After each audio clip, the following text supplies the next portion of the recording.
આજરોજ રવેલ પીએસસીને નવીન એમ્બ્યુલન્સ સેવા મંજૂર વધામણા પ્રસંગે દિયોદર વિધાનસભાના માનનીય કેસાજી ચૌહાણ સાહેબ વિશેષ હાજરી આપવામાં આવી તેમજ સરપંચ શ્રી પુનાજી તેમજ માજી સરપંચ હસમુખભાઈ પટેલ સેધાભાઈ પરમાર તેમજ સોમાભાઈ તેમજ કચરાભાઈ તેમજ ગ્રામજનો મોટી સંખ્યામાં હાજર રહ્યા। રવેલ પ્રાથમિક આરોગ્ય કેન્દ્રને તાત્કાલિક સારવાર માટે વધુ અસરકારક બનાવવા માટે નવીન એમ્બ્યુલન્સ આપવામાં આવી છે। તાલુકા હેલ્થ ઓફિસ દિયોદરના સહયોગથી મળેલા નવી એમ્બ્યુલન્સ સેવા સ્થાનિક ગ્રામજનો માટે જીવદયા સાબિત થશે। આ પ્રસંગે એમ્બ્યુલન્સના વધામણા કાર્યક્રમનું આયોજન કરવામાં આવ્યું, જેમાં માનનીય કેસાજી ચૌહાણ સાહેબ ખાસ ઉપસ્થિત રહ્યા।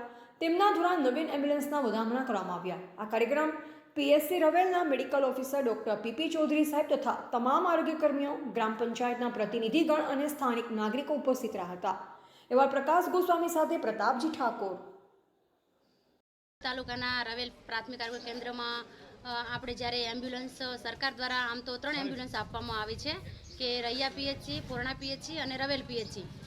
અત્યારે અમારી રવેલ પીએચસીમાં માનનીય 14 વિધાનસભાના ધારાસભ્ય શ્રી કેસાજી ચૌહાણ સાહેબના હસ્તે અને અમારા મેડિકલ ઓફિસર પ્રભુભાઈ ચૌધરીના હસ્તે આજે રવેલ પીએચસીમાં નવીન 20 લાખના ખર્ચે જે એમ્બ્યુલન્સ આપવામાં આવી છે એનું આજે અમે ઉદ્ઘાટન કર્યું છે। અને જે એમ્બ્યુલન્સ અમારે છેવાડાના માનવી સુધી આરોગ્યની સેવાઓ મળી રહે અને જોખમી સગર્ભા માતા હોય, પ્રસૂતા માતા હોય કે કોઈ ટીબીના દર્દી હોય કે ઓપરેશનના કેસ હોય, એના માટે લોકોને અગવડ ન પડે એના માટે સરકારે એમ્બ્યુલન્સ આપી, એ બદલ અમે સરકારનો ખૂબ ખૂબ આભાર માનીએ છીએ। અસ્તુ કરવામાં આવેલ અને હવે આપણે આ એમ્બ્યુલન્સ ગમે ત્યારે પેશન્ટની ગંભીર સ્થિતિમાં તેને મોટા દવાખાને પહોંચાડવા માટે તેમજ સરકારશ્રીના રાષ્ટ્રીય પ્રોગ્રામિક હિત માટે અને પેશન્ટોની સારવાર માટે આપણે એએનસીની લઈ જવા માટે, મૂકવા માટે તેમજ અન્ય કોઈપણ ટીબી દર્દીઓને વધારે આગળ તપાસ માટે કે કોઈપણ ગંભીર પરિસ્થિતિમાં દર્દીને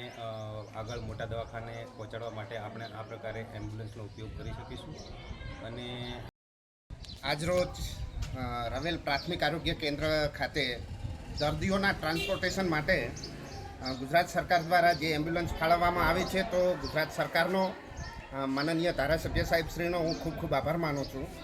અત્રે ઉપસ્થિત મેડિકલ ઓફિસર સાહેબ જે સતત એમના અથાગ પ્રયત્નોથી દર્દીઓને આ જગ્યાએ સુવિધાઓ મળી રહે છે, તેમજ વધારે જ્યારે ક્રિટિકલ દર્દી હોય છે ત્યારે એને અહીંથી દિયોદર કે કોઈપણ જગ્યાએ ટ્રાન્સફર કરવાની હોય છે ત્યારે અમારી પાસે દિયોદરથી બોલાવવી પડતી હતી 108, તો એની જગ્યાએ જે રવેલ પીએચસીને મળેલ છે એમ્બ્યુલન્સ, તો એના થકી દર્દીઓના ટ્રાન્સપોર્ટેશનમાં સરળતા, સુલભતા રહેશે।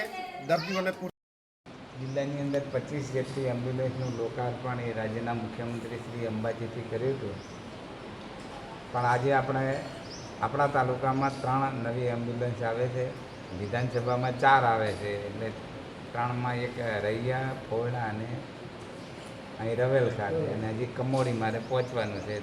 વરસાદના કારણે આપણે થોડા લેટ છીએ। આ લોકોની સેવા માટે સરકારે જે લગભગ 18 લાખના ખર્ચે આ એમ્બ્યુલન્સ તૈયાર થઈ છે, એ આપણી સેવા માટે, આ વિસ્તારના લોકોની સેવા માટે સરકારે ફાળવી, એટલે સરકારનો આપણે આભાર માનીએ છીએ। વિશેષમાં